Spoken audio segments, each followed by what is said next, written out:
ఖమ్మం వైరా రోడ్లో మరొక జీవి మాల్ ప్రముఖ సినీ తార కీర్తి సురేష్ చేతుల మీదుగా అక్టోబర్ 5న గొప్ప ప్రారంభం. తెలంగాణ సీఎం రేవంత్ రెడ్డి వ్యాఖ్యలను తమకు అనుకూలంగా మలుచుకుంటూ ప్రతిపక్షాలు చేస్తున్న రాద్ధాంతంపై తనదైన శైలిలో స్పందించారు కాంగ్రెస్ సీనియర్ నేత మాజీ ఎంపీ కేవీపీ రామచంద్రరావు. ఈ మేరకు సీఎం రేవంత్ రెడ్డికి ఓ లేఖ రాశారు. కూల్చివేతల విషయంలో కాంగ్రెస్ పార్టీ నేతగా తనకు ఎలాంటి మినహాయింపులు వద్దని అందులో పేర్కొన్నారు.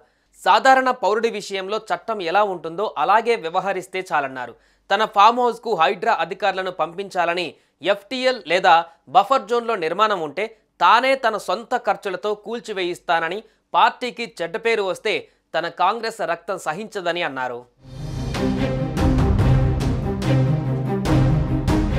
జాతీయ కాంగ్రెస్ అధ్యక్షుడు మల్లికార్జున ఖర్గే కర్ణాటక గుల్బర్గా ప్రాంతంలో పార్టీ ప్రముఖ నాయకుడిగా ఉండగా దాదాపు 1970లో విద్యార్థి దశలో కాంగ్రెస్ పార్టీతో తన ప్రస్థానం ప్రారంభమైందని, 1983లో భారతదేశ ఉక్కు మహిళ ఇందిరాగాంధీ గారి హయాంలో 33 ఏళ్ల వయస్సులో గాంధీ భవన్ ఇన్ఛార్జిగా పనిచేసి 2004లో వైఎస్ నాయకత్వంలో కాంగ్రెస్ను రాష్ట్రంలో మళ్లీ అధికారంలోకి తేవడంలోనూ, 2009లో అధికారం చేజారకుండా కాపాడడంతో పాటుగా కేంద్రంలో రెండవసారి UPA 2 ప్రభుత్వం ఏర్పడడానికి రాష్ట్రం నుంచి 34 మంది ఎంపీలు ఎన్నిక కావడంలోనూ కీలక పాత్ర వహించి 12 సంవత్సరాలు రాజ్యసభ సభ్యుడిగా పార్టీకి సేవలందించి 1984 నుండి ఇప్పటి వరకు AICC సభ్యుడిగా ఉంటూ దాదాపు 5 దశాబ్దాలుగా కాంగ్రెస్ పార్టీలో నిబద్ధత కలిగిన కార్యకర్తగా కొనసాగుతున్న తాను కాంగ్రెస్ పార్టీలో క్రమశిక్షణ కలిగిన కార్యకర్తనని, కాంగ్రెస్ ప్రభుత్వం తీసుకునే ప్రతి కార్యక్రమాన్ని, పథకాన్ని త్రికరణ శుద్ధిగా సమర్థిస్తానని, చిత్తశుద్ధితో అమలు చేయడానికి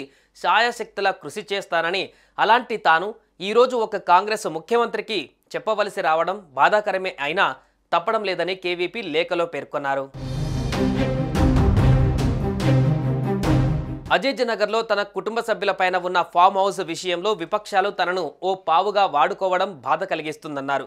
ఈ విషయం క్రమశిక్షణ కలిగిన కార్యకర్తగా తనకు బాధ కలిగిస్తుందన్నారు. తన కుటుంబ సభ్యులు చెప్పిన ప్రకారం ఆ ఫామ్ హౌస్లో ఏ కట్టడము FTL పరిధిలో గానీ, బఫర్ జోన్ పరిధిలో గానీ లేవని బీఆర్ఎస్ ఆరోపణలను ఇటీవలే ఒక టీవీ ఛానల్ ఇంటర్వ్యూలో ఖండించారని, ఆ ఫామ్ హౌస్లో ఏ కట్టడమైనా ఒక్క అంగుళం మేరకు FTL, బఫర్ జోన్ పరిధిలో ఉన్నా నా కుటుంబ సభ్యులు తమ సొంత ఖర్చులతో కూల్చడానికి సిద్ధంగా ఉన్నారని కూడా ఆ రోజే స్పష్టం చేశారని అన్నారు. అందుకే అధికారుల్ని తన ఫామ్ హౌస్కు పంపించి ఆక్రమణలు ఉంటే మార్క్ చేస్తే తన సొంత ఖర్చులతో కూల్చివేస్తారని లేఖలో పేర్కొన్నారు. తనకు చట్టం నుంచి ఎలాంటి మినహాయింపులు వద్దన్నారు.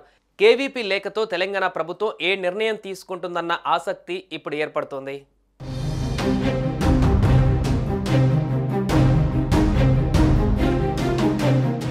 సుమన్ టీవీలో మీ పర్సనల్ అండ్ బిజినెస్ ప్రమోషన్స్ కోసం కింది నెంబర్కి కాంటాక్ట్ చేయండి.